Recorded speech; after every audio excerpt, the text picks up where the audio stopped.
말씀은 이사야 28장 7절에서 13절의 말씀을 우리 함께 읽겠습니다. 이사야 28장 7절에서 13절의 말씀 함께 읽습니다. 그리하여도 이들은 포도주로 말미암아 옆걸음치며 독주로 말미암아 비틀거리며 제사장과 선지자도 독주로 말미암아 옆걸음치며 포도주에 빠지며 독주로 말미암아 비틀거리며 환상을 잘못 풀며 재판할 때에 실수하나니 모든 상에는 토한 것 더러운 것이 가득하고 깨끗한 곳이 없도다. 그들이 이르기를 그가 누구에게 지식을 가르치며 누구에게 도를 전하여 깨닫게 하려는가? 젖떨어져 품을 떠난 자들에게 하려는가? 대저 경계에 경계를 더하며 경계에 경계를 더하며 교훈에 교훈을 더하며 교훈에 교훈을 더하되 여기서도 조금 저기서도 조금 하는구나 하는도다. 그러므로 더듬은 입술과 다른 방언으로 그가 이 백성에게 말씀하시리라. 전에 그들에게 이르시기를 이것이 너희 안식이요 이것이 너희 상쾌함이니 너희는 곤비한 자에게 안식을 주라 하셨으나 그들이 듣지 아니하였으므로 여호와께서 그들에게 말씀하시되 경계에 경계를 더하며 경계에 경계를 더하며 교훈에 교훈을 더하며 교훈에 교훈을 더하여 여기서도 조금 저기서도 조금 하사 그들이 가다가 뒤로 넘어져 부러지며 걸리며 붙잡히게 하시리라. 아멘. 이사야 선지자는 사마리아의 멸망을 너무나도 당연하다라고 이야기하면서 중요한 것은 지금 남아있는 남유다가 무슨 모습이냐라는 겁니다. 우리 소망교회가 지금 어떠한 모습인가? 우리가 새해 첫 번째 금요 예배를 통해서 우리가 이 말씀을 통해 한번 짚고 넘어가야 될 우리의 현 위치가 무엇인가 살펴봐야 됩니다. 오늘 설교의 제목은 남유다가 방종한 이유라는 제목입니다. 늘 사마리아와 유다는 경쟁 관계였고 그리고 라이벌이었었고 서로에 대한 비방이 있었습니다. 같은 민족임에도 불구하고 남쪽 유다와 북쪽 이스라엘의 이 관계는 늘 영적으로나 세상적으로나 부딪히고 어긋나버리는 그러한 관계였습니다. 그럼에도 불구하고 놀랍게 사마리아의 모습, 싫어했던 저 북이스라엘의 사마리아의 모습을 남유다가 똑같이 답습한다라는 게 문제입니다. 콩 심은 데 콩 나고요, 팥 심은 데 팥 납니다.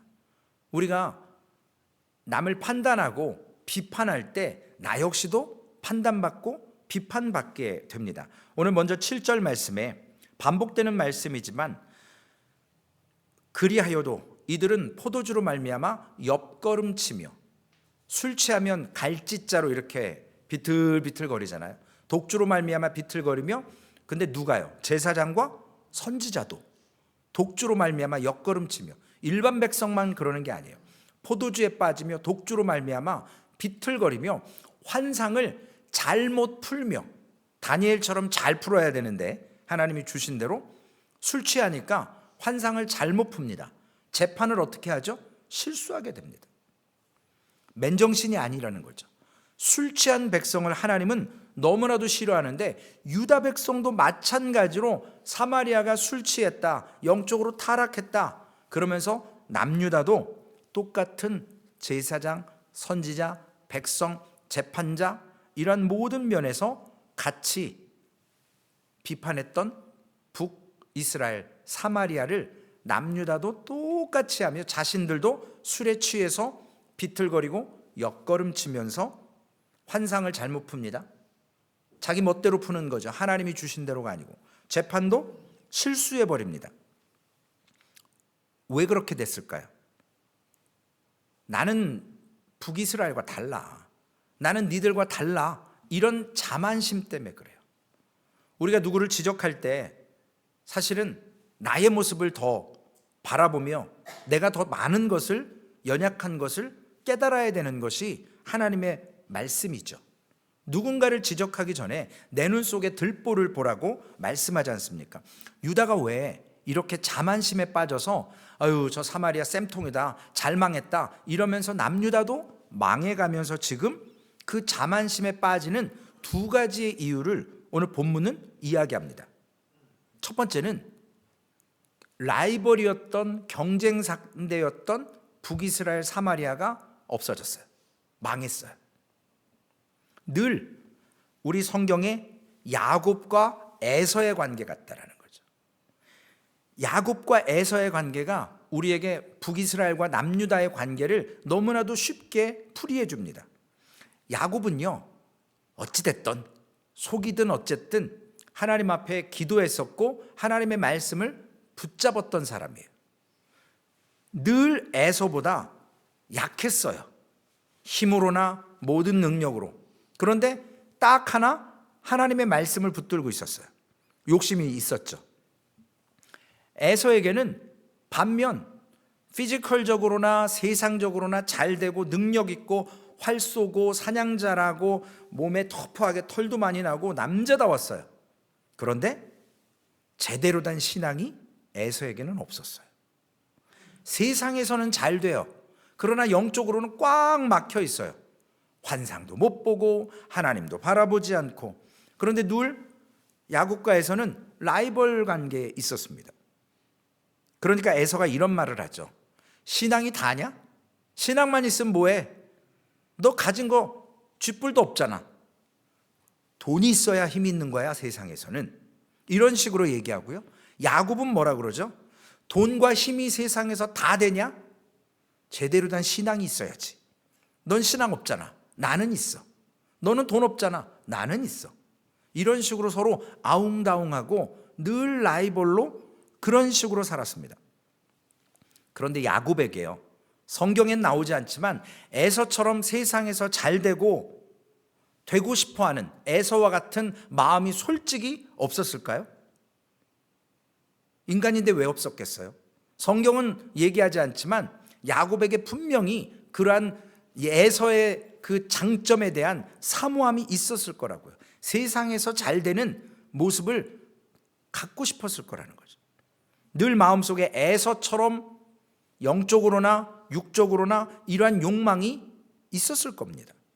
마찬가지로 사마리아의 이 신앙은 엉터리였지만 늘 유다보다 사마리아는 힘이 있었습니다.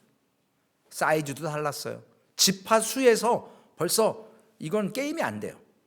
5배 이상 많아요. 그러니까 사이즈나 능력으로 보면 북이스라엘이 늘 외형적으로는 능력 있어 보입니다. 신앙은 반면 엉터리죠. 그래서 신앙만 붙들면 무슨 소용이 있냐? 나라에 힘이 있어야 되고 능력이 있어야지 라고 북이스라엘은 사마리아는 주장하는 거예요.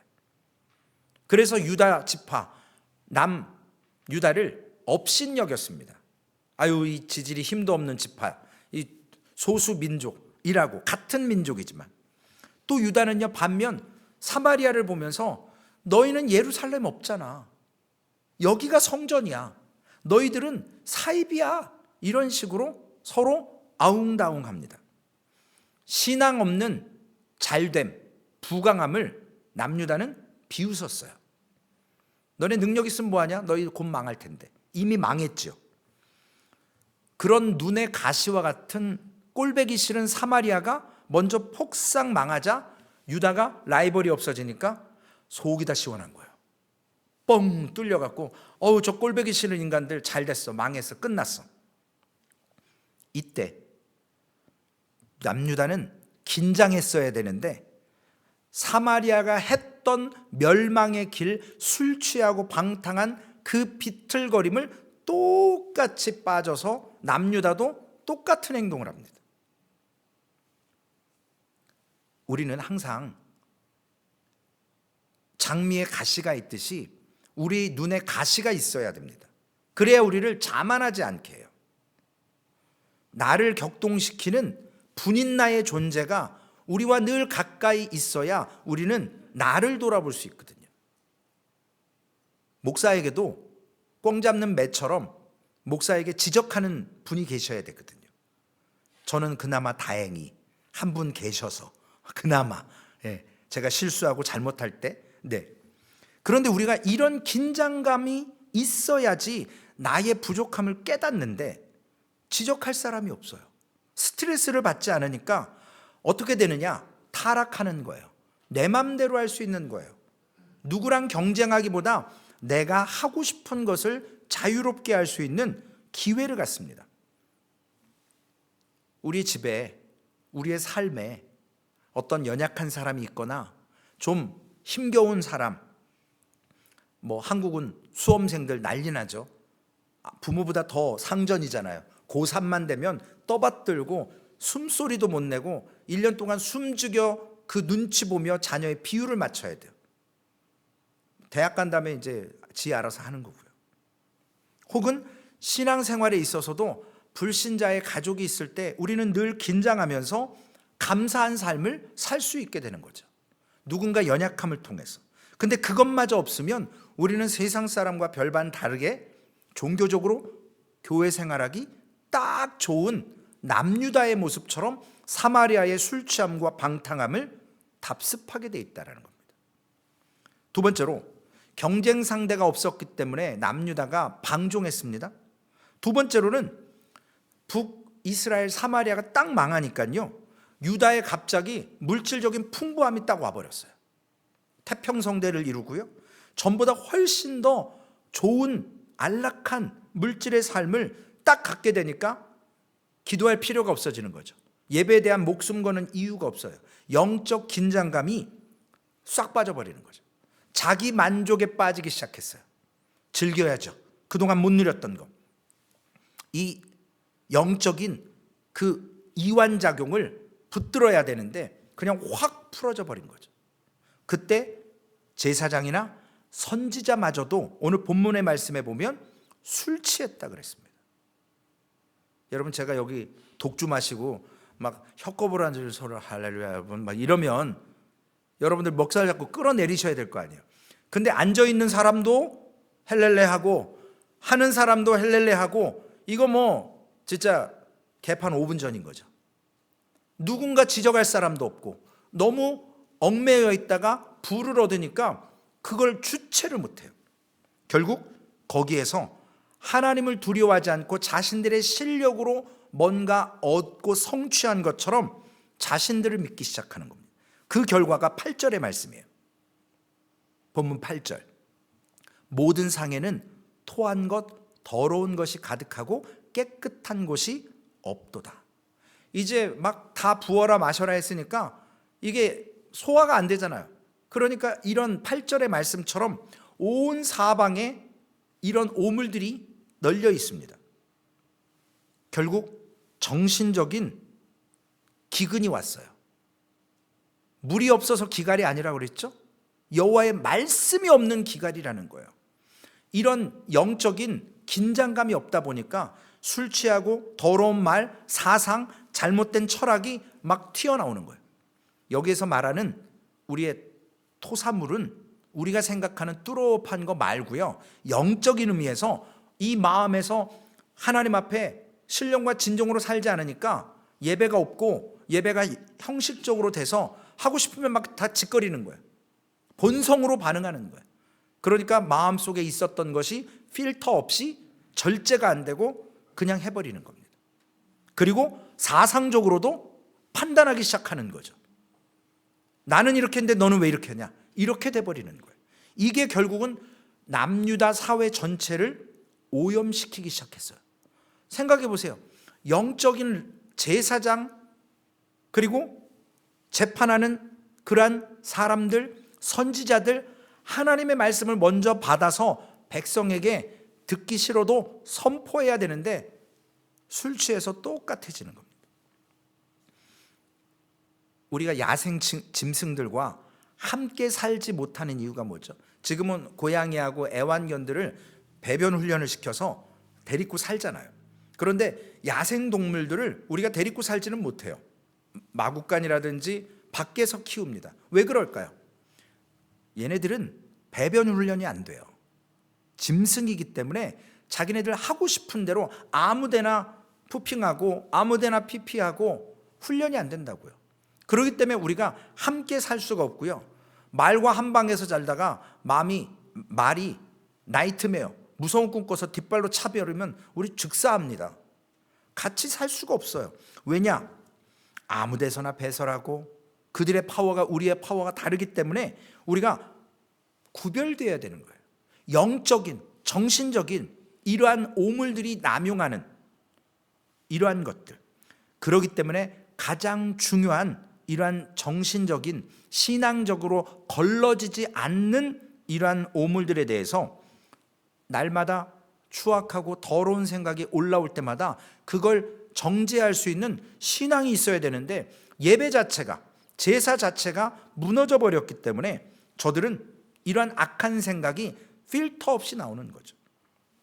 결국 하나님 앞에서 정신적인 불결함이 드러납니다. 더럽고 추악함이 난무합니다. 결국은 하나님은요, 거룩이세요. 죄와 더불어 살 수 없는 분이에요. 그래서 우리가 하나님 앞에 나올 때 가장 먼저 하는 게 뭐죠?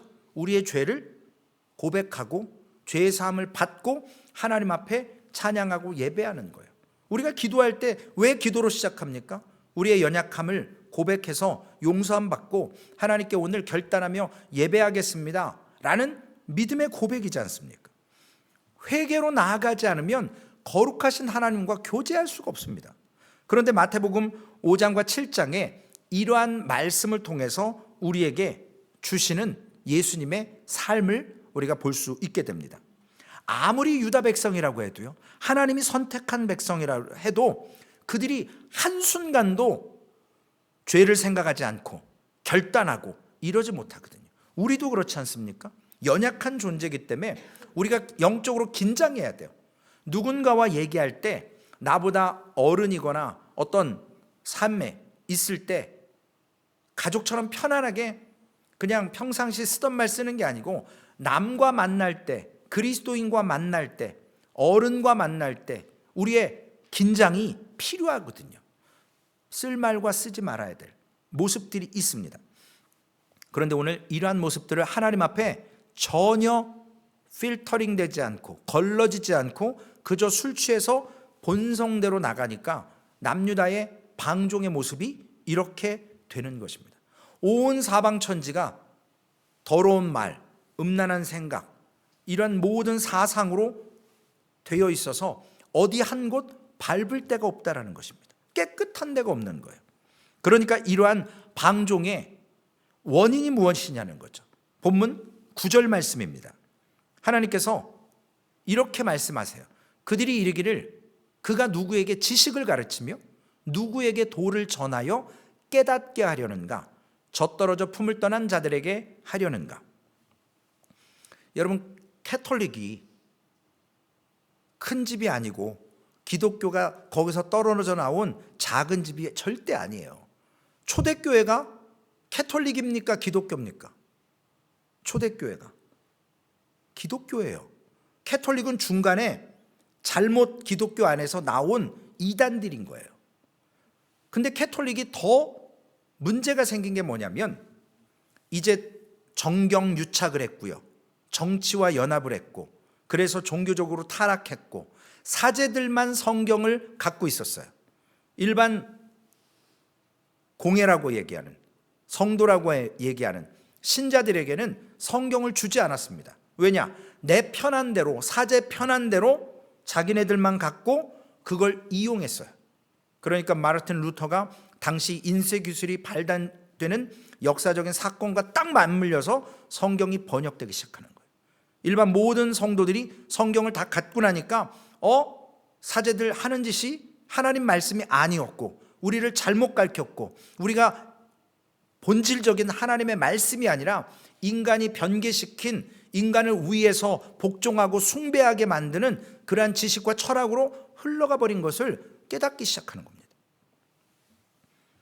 이 말씀이 참 어려운데, 말씀 그대로 보면 하나님의 말씀을 모두 잘 알기 때문에요, 어른들은 말을 배울, 말씀을 들을 필요가 없다는 뜻으로 생각될 수도 있어요. 그런데 우리가 어른이라고 신앙생활을 오래 했다고 하나님의 말씀을 안 들어도 되나요?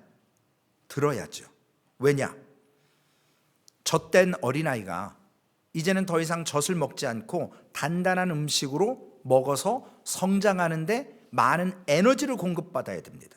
이미 어른이 됐지만 아직 영적으로 말씀으로 숙련되지 않았고, 말씀은 꿀송이보다 달고 말씀의 범위는 우리의 지식과 철학을 뛰어넘기 때문에 우리가 평생 들어도 이 말씀으로 훈련되어져 가는 과정 속에서 성화되지 않습니다.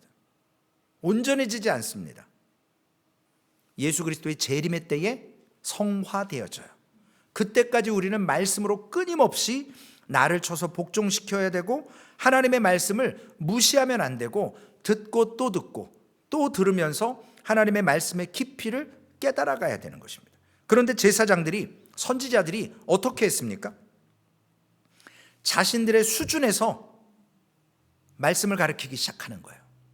하고 싶은 말, 성도들에게, 백성들에게 듣기 좋은 말, 참 좋았어, 오늘 내 귀에 유익한 말이었어, 나를 오늘 바더하지 않는 말이었어. 이러다 보니까 사람 눈치 보고 골라서 설교하고 변개해서 설교하고 가르쳤습니다. 한편으로는 어린아이들처럼 유치하게 가르쳤어요. 썬데이 스쿨처럼. 그러니까 성도들의 신앙이 자라지가 않는 거예요. 때로는 듣기 싫어도 지적해야 되고, 하나님의 말씀이 이렇습니다. 근데 우리가 이렇게 방종하지 않습니까? 어떻게 해야 되겠습니까? 라고 선포해야 되는데, 당신도 나도 방종하고 있으니 우리 그냥 좋은 게 좋은 거니까 넘어갑시다. 하나님은 사랑이십니다. 그걸로 끝. 이건 설교가 될 수 없습니다. 사람 귀에 듣기 좋은 소리가 절대 하나님의 말씀이 될 수 없습니다. 왜냐하면 더 이상 그 수준에서 자라지 못하기 때문에.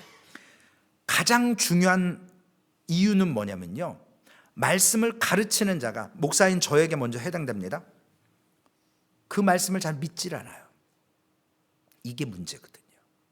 현대의 교회들의 문제가 뭐냐면, 수많은 설교를 하지만 그 설교하는 목사조차도 그 말씀을 믿지 않고 지식적으로만 전달합니다.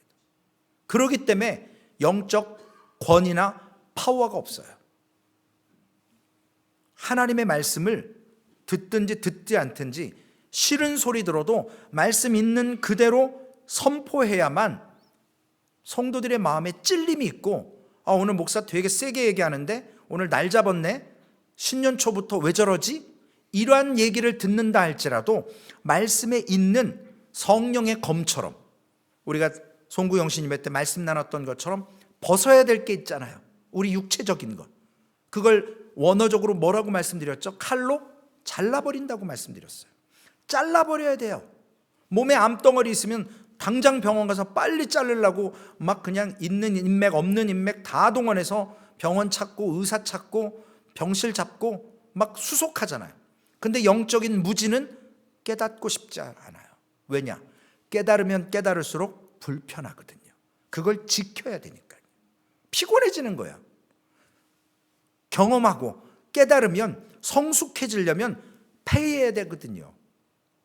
하나님의 말씀으로 순종해야 되거든요. 근데 싫어요. 아직은 누리고 싶고 아직은 방탕한 생활이 좋기 때문에. 그런데 하나님의 말씀 속에서 그것이 지적될 때 우리가 무릎 꿇고 회개하며 통곡하면 그때 능력이 나타나는 것입니다. 그 능력, 엑수시아, 우리가 예수를 주로 영접하면 하나님의 자녀가 되는 권세를 주신다 그랬습니다. 그 권세가 엑수시아예요. 자녀가 되는 권세. 예수를 믿자마자요, 우리는 파워를 갖습니다. 하나님의 자녀라는 파워. 이 파워는 때로는 능력 있게 나타나요. 근데 예수 믿고 얼마 되지 않아서 말씀을 모르고 능력이라는 걸 모르기 때문에 쓰지를 못해요. 그러나 이걸 사용할 수 있는 믿음이 생기고, 성경에 자세히 보면요, 부모는 자녀를 축복할 권한이 있어요. 그리고 선교지나 이런 곳에서 말씀을 가지고 능력 있게 선포하면 기적이 일어납니다. 왜 그럴까요? 우리 교회는 안 일어나는데. 우리는 이미 그런 기적이나 이런 거 보고 믿음이 더 확실해지고 성장하고 그럴 단계가 아니거든요. 이제 막 눈으로 보고 믿어야 되는 영혼들에게는 하나님께서 그러한 능력을 통해서 보여주십니다. 믿게. 그러나 우리는 이제는 단단한 음식을 먹는 자들이기 때문에 그러한 것으로 휘둘릴 필요가 없어요. 하나님이 필요하실 때는 사용하십니다. 허나 오늘 선지자나 제사장들이 먼저 하나님의 말씀을 믿지 않았습니다. 적당히, 그러니까 그 안에 진리로 말미암아 능력이 나타나지 않는다라는 거예요. 또한 백성들이 무식해야, 죄송합니다, 성도들이 좀 무지해야, 내 수준보다 높지 않아야, 많이 배우지 않아야 목사가 다루기 좋다, 사제나 제사장, 선지자들이 통제하기 딱 좋다라는 생각을 갖는 겁니다. 이단들이 특히 그래요. 그래서 바른 하나님의 말씀을 가르치면 목사를 판단하기 시작하거든요. 영적 지도자를 판단하기 시작하거든요. 그러면 두렵으니까 적당히 가르치는 거예요. 능력 있게 가르치면 안 돼요. 왜냐? 내가 이 자리 언제 빼앗길지 모르고 끌어내릴지 모르기 때문에. 왜 하나님의 선지자들이 저렇게 술 취하고 저렇게 편벽되이 가르쳤느냐? 골치 아프기 때문에 그러거든요. 우민 정책을 쓰는 거예요. 좀 그 정도만 아시오. 더 많이 알면 피곤해집니다. 무식하게 만들어야 돼요. 그래야 통제하기가 쉬우니까요. 그런데 사람은요, 모르면 시키는 대로 합니다. 제가 세상적인 일을 안 해보다가 기술을 배우고 어떤 일을 할 때 처음 해보는 거니까 가르쳐 준 대로 배우는 거예요. 왜냐? 판단할 능력이 없어요. 기준이 없기 때문에. 그런데 어느 정도 일을 배우고 나면 손에 익으면 시스템상 이거보다 이거 하는 게 빠르겠다라고 하면 그 안에서 제가 나름대로 경험과 제 지식 가지고 순서를 바꿔서 좀 더 효율적으로 일할 수 있도록 발전되는 거거든요. 시간도 세이브되고 거리도 세이브되고 일하는데 능률도 오르고. 그런데 하나님의 말씀 앞에서 이러한 구원의 원리나 기준을 모르면서 우리가 성장할 수가 없게 되는 겁니다. 이러한 것이 오늘날 우리들에게도 나타납니다. 오늘날 많은 그리스도인들이 구원의 진리 외에는 성경에 대한 무지함이 있습니다. 무지함. 그렇기 때문에 예수를 믿어서 구원받는 것 외에는 관심이 없어요. 알면 알수록 피곤해진다고 생각합니다. 그냥 교회 와서 적당히 봉사하고 적당히 11조 생활하고 그리고 교회 나와주는 거 고맙게 생각해라 라고 이야기하기 시작합니다. 그런데 목회자가 주일학교 수준으로 가르치면 나중에 그분들이 성장하지 못하기 때문에 결국 목회자에게도 안 좋아지는 겁니다. 우리는 바울 사도의 얘기처럼 믿음의 장성한 분량에까지 이르러서 하나님과 수준이 감이 되지는 않지만 하나님께서 우리와 좀 대화할 만한 그러한 영적 위치로 성장해야 척하면 척 알아들을 수 있어야 돼요. 그런데 그런 수준에 올라가기까지 성도들 듣기 좋은 설교만 하고 그냥 좋았다라고 큰일 안 일어나기만 바라고 그러면 그 수준에서 더 이상 성장은 없습니다. 결국 자기가 스스로 말씀을 가지고 고민하고 실패와 경험을 통해서 성숙한 교회의 믿음의 어른들이 성장하는 겁니다. 오늘 10절 말씀을 다시 한번 보면 반복되는 말씀이죠. 대저 경계에 경계를 더하며 경계에 경계를 더하며 교훈에 교훈을 더하며 교훈에 교훈을 더하되 여기서도 조금 저기서도 조금 하는구나 하는도다. 경계한다라는 것, 파수꾼이라는 거죠. 잘 지키는 거예요. 그런데 말씀으로 경계하는 게 아니고요, 양으로 그냥 막 때려 넣는 거예요. 여러분, 온 세상에 인터넷 발달로 얼마나 좋은 설교, 얼마나 능력 있는 파워풀한 말씀 유튜브에 딱 치면 설교 치면 얼마나 좋은 설교 많이 나옵니까? 그런데 그러한 설교를 통해서 우리가 듣는 것으로 끝나는 것이 아니라 말씀을 로고스로 끝나는 게 아니라 쉐마로 삶을 듣고 살아내는 게 중요한 거거든요. 양이 중요한 게 아니에요. 죄송합니다. 저도 이제 나이가 먹나 봐요. 양으로 승부했다가 요즘엔 양이 조금씩 줄더라고요. 그래서 어느 정도 먹으면 배가 불러서 못 먹겠어요. 몸으로는 좀 더 먹을 수 있을 것 같은데 먹으면 피곤해요. 힘들어요. 그래서 숟가락을 내려놓게 되는 거예요. 조금 과하게 먹으면 그날은 좀 부대껴요. 그런 거 못 느꼈었거든요. 죄송합니다. 몇 살 안 먹어가지고 벌써부터. 이게 이제 양으로는 안 되는 거예요. 조심해야 되는 거예요. 몸이 그렇게 이제 되어져 가더라고요. 하나님의 말씀 앞에서요, 양쪽으로만 한다라는 것은 결국 사람의 눈치만 보게 되는 거예요. 교훈을 여기서 따오고요, 저기서 따오고요. 이런 것이 교훈이 많지만 질적으로는 정말 수준이 낮은 거라는 겁니다. 그러면 유익되지 못해요. 결국 하나님의 말씀은 성경의 전체적인 부분을 통해서 우리 사람의 인격이 그 말씀 앞에서 붙들려져야 된다는 것. 선지자들이 해야 될 일, 목회자가 해야 될 일은 하나님의 말씀을 충분하게 전하는 겁니다. 영양가 있게. 하나님의 뜻을 가장 명확하게 가감 없이 전해야 됩니다. 선지자의 사명은 그런 거예요. 그런데 그걸 술 취함으로 하지 않게 되니까 이유가 뭐죠? 하나님의 말씀이 부담스러운 거예요. 나도 안 지키는데 누구더러 지키라고 그래요? 제가 늘 그러잖아요. 설교의 중심은요, 사실 성도님들을 위한 것도 있지만 저한테 먼저 저 들으라고 하는 소리거든요. 제가 하나님의 말씀을 선포하지만 온전히 다 믿지 못할 때가 있더라는 거예요. 의심될 때가 있더라는 거예요. 부족해서, 아직 경험하지 못한 영적 부분이 있어서. 그런데 이 말씀을 가지고 부담스러워하다 보니까 말씀을 끊임없이, 말씀은 나를 바꾸라고 요구를 하시더라고요. 결국 삶은 예배예요. 예배는 이 자리에 이 시간이 드리는 게 아니라 우리의 24hour, 온 시간이 다 하나님 앞에 있다라는 걸 우리는 깨닫지 않습니까? 그렇기 때문에 그게 예배가 돼야 되는 거예요. 교회 와서면 할렐루야 이러는 게 아니라 삶 속에서 사람이 보든 안 보든 말씀을 가진 자로서 믿음으로 반응하는 것이 예배라는 것이에요. 그런데 우리는 사람 없으면, 나 혼자 있으면, 은밀할 때는 내 맘대로 내 뜻대로, 하나님 잠깐만 저쪽 보세요, 내가 하고 싶은 대로 잠깐 나를 긴장을 놔버립니다.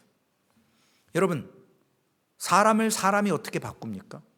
하나님의 말씀으로만 가능해지는 거예요. 목사가 성도들 못 바꿉니다. 여러분 저를 못 바꿔요. 오직 하나님의 권능의 말씀으로만 바뀌어요.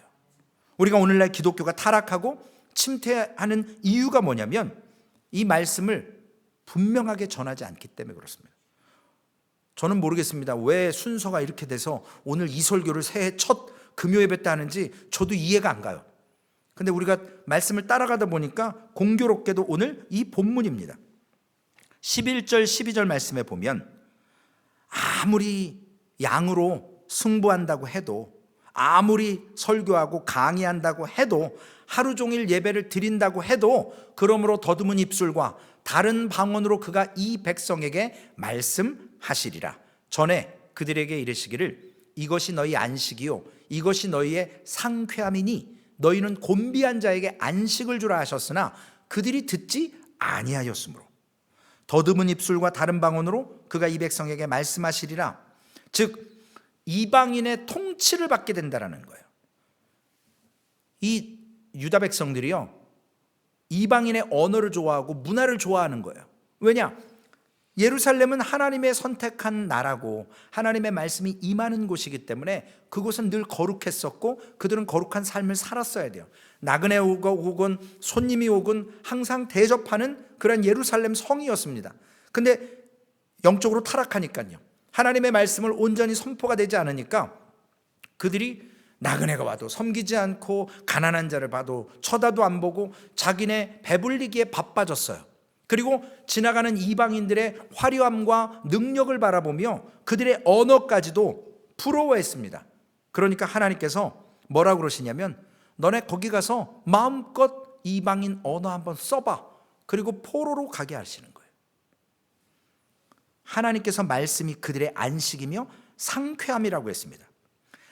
말씀으로 그들이 치료되고 잘못된 길에서 돌이켜져야 됨에도 불구하고 그 말씀의 중함, 무거움, 어려움, 지키기 힘듦, 이것으로만 생각해서 그들이 똑똑하고 능력 있게 보이는 이방인의 노예로 전락되는 것입니다.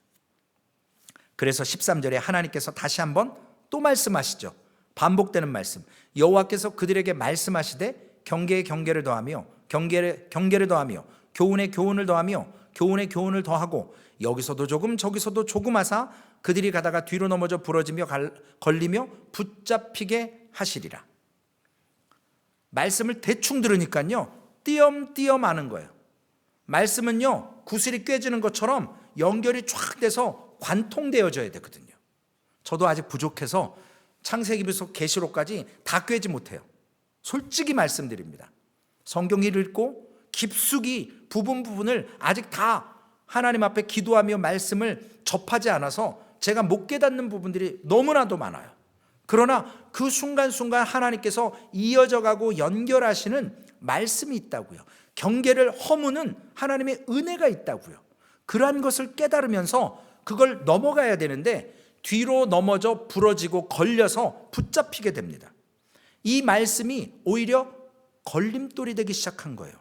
말씀을 스스로 거부했기 때문에, 말씀을 사모하지 않았기 때문에 결국 하나님께서 억지로 우리에게 사랑한다고 믿음 주지 않습니다. 말씀을 대충 듣고 산 결과를 통해서 결국 걸려서 붙잡히게 하고 그 전에 부러지게 만드십니다. 이사야 때 우리 시대와 같은 신앙의 문제가 똑같습니다. 이사야 때든 엘리야 때든 지금이든 우리가 왜 망하는 이유가 뭘까요? 우리가 왜 신앙의 성숙이 없을까요? 우리가 왜 성장하지 않을까요? 왜 능력 있는 삶을 못 살까요? 하나님의 말씀에 신중하지 못하기 때문에 그래요. 하나님의 말씀을 경솔히 여기기 때문에 그렇습니다. 하나님의 말씀을 신뢰하고 믿을 때 능력이 나타나는 거거든요. 그냥 피상적으로 나 구원받았어, 나 천국 가, 그러니까 됐어, 여기에 안주해요. 아니요, 스스로 도취되면 안 돼요. 우리 군중심리라는 게 있거든요. 옆에서 막 이렇게 하고 막 이러면 나도 모르게 같이 휩쓸려 가요. 은혜 받는 사람 옆에 있으면 나도 은혜 받는 줄 착각한다고요. 말씀을 꿰고 있는 사람 옆에 있으면 나도 옆에 있었으니까 나도 말씀을 아는 것처럼. 왜냐? 들어본 말씀이거든요. 근데 말씀을 듣는 것으로 끝나는 것이 아니라 말씀 속에서 나의 삶이 살아내지는 증거가 있어야 됩니다. 걸려 넘어지지 않아야 돼요. 그걸 뛰어넘어야 돼요. 그게 바로 유월절인 거예요. 패스오버. 넘어갈 줄 알아야 돼요. 절대 우리는 안심해서는 안 됩니다. 분인나가 지금 없다고? 아니요. 태평성대 때 가장 조심해야 돼요. 분인나 있는 걸 감사해야 되고요. 북이스라엘이 나를 바더하고 어렵게 하는 거를 감사하게 생각해야 돼요. 왜냐? 그 사람을 통해서 나를 돌아볼 수 있게 됩니다. 하나님의 말씀을 더 간절히 붙들게 됩니다.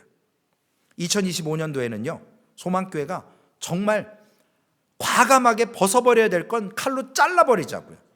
입어야 될 것은 확실하게 입고 거기에 더하는, 덧입는 주의 은혜가 있어야 합니다. 그래야만 하나님을 끝까지 믿음의 경주를 중도에 포기하지 않습니다. 저는 아직 마라톤을 뛰어본 적이 없어요. 제가 기껏 뛰어본 게 한 10km 정도 뛰어본 적은 있는데요, 그 이상 뛰어본 적이 없어요. 근데 마라톤을 뛰는 사람들이 한결같이 하는 얘기가 있더라고요. 한 3분의 1 정도 딱 지났을 때 딱 온대요. 죽겠다, 그만해야 되겠다, 몸에 막 이상이 온대요. 관두고 싶고 포기하고 싶고. 근데 그걸 딱 지나면요 마취된 것처럼 자기가 뛰는 걸 뛰는지도 모르고 뛴대요. 그걸 넘어가면 몸이 참 희한한 거예요. 무슨 마약 맞은 것처럼 그거 어려운 단계를 딱 넘어가면 그 다음부터 힘들긴 하지만 죽을 것 같지는 않다는 거예요. 우리의 신앙도 마찬가지인 것 같습니다. 하나님의 말씀을 붙들고 몸부림칠 때 어렵습니다. 뛰어넘지 못할 것 같습니다. 살아내지 못할 것 같아요. 방종함이, 자유함이, 물질의 풍요로움이 나를 자꾸 잡아 끌어내리는 것 같아요. 근데 그걸 뛰어넘는 순간 우리가 이겨내면, 말씀을 선포하면 하나님께서 우리의 영을 붙잡아 주실 것이고요, 우리의 정신을 붙잡아 주실 것이고요, 우리의 연약한 육신을 붙잡아서 말씀과 함께 끌고 우리를 인도하실 줄로 믿습니다. 그래서 에베네셀의 하나님으로 여기까지 임마누엘로 이끄셔서 오늘까지 우리를 붙들고 오신 거 아니겠습니까? 제가 내일 암송할 성경 구절을 아직도 못 외웠어요. 그래서 제가 핑계지만 하나님 너무 힘듭니다. 금요일 밤이 집에 가서 설교 준비해야 되는데, 물론 설교 원고는 끝났는데요, 이 말씀 외우느라고 깊은 잠을 못 자는 거예요. 잠만 깨면 전화기 붙들고 오직 여호와는 주여 이러다가 계속 이래요. 아침에 오면 또 버벅대고요. 근데 소망이 되는 게 어떤 분이 그 얘기를 하시는 거예요.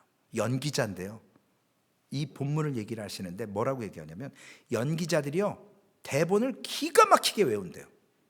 우리 드라마 보면 스토리 다 꿰잖아요. 한 12편 막 10편 정도 되는, 저는 드라마를 안 보지만 이렇게 보면 처음 시작과 끝을 누가 무슨 말 했는지 다 얘기하잖아요. 근데 성경 얘기하라면 얘기를 못해요. 이유가 있대요.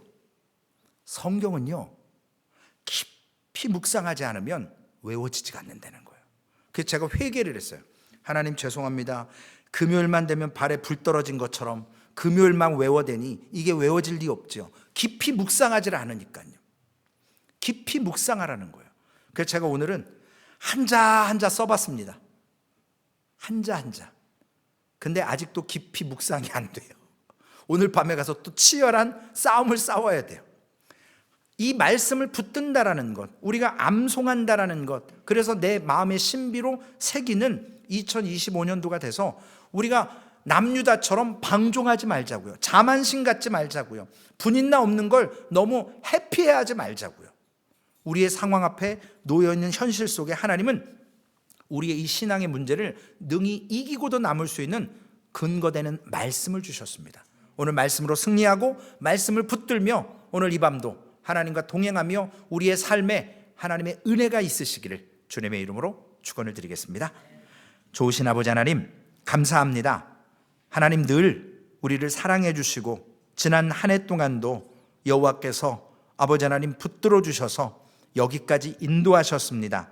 하나님 올 새해에도 우리가 새롭게 다짐하고 하나님 앞에 작년에 하지 못했던 여러 가지의 계획과 생각들이 있습니다.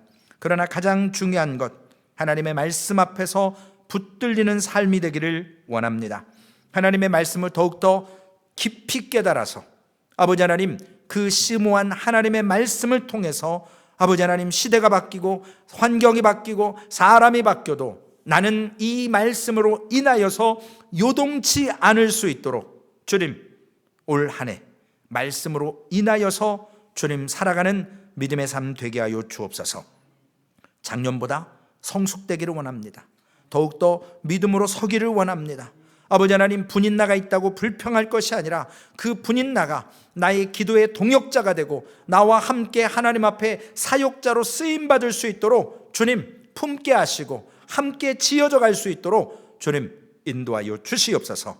아버지 하나님 소망교회가 오직 생명의 말씀을 통해서 하나님 앞에 서는 그러한 교회로서 이 위치타 지역을 위해 또한 선교지를 위해서 아버지 하나님 훈련되게 하시고 하나님의 말씀을 통하여서 주의 사명을 감당해내는 귀한 교회로 쓰임받을 수 있도록 인도해 주실 줄로 믿고 우리를 구원하신 우리 구주 예수님의 이름으로 감사하며 기도 올리옵나이다. 아멘. 하늘에 계신 우리 아버지여 이름이 거룩히 여김을 받으시오며 나라에 임하옵시며 뜻이 하늘에서 이루어진 것 같이 땅에서도 이루어지리다. 오늘날 우리에게 일용할 양식을 주옵시고 우리가 우리에게 죄 지은 자를 사하여 준 것 같이 우리의 죄를 사하여 주옵시고 우리를 시험에 들게 하지 마옵시며 다만 악에서 구하옵소서. 대개 나라와 권세와 영광이 아버지께 영원히 있사옵나이다. 아멘.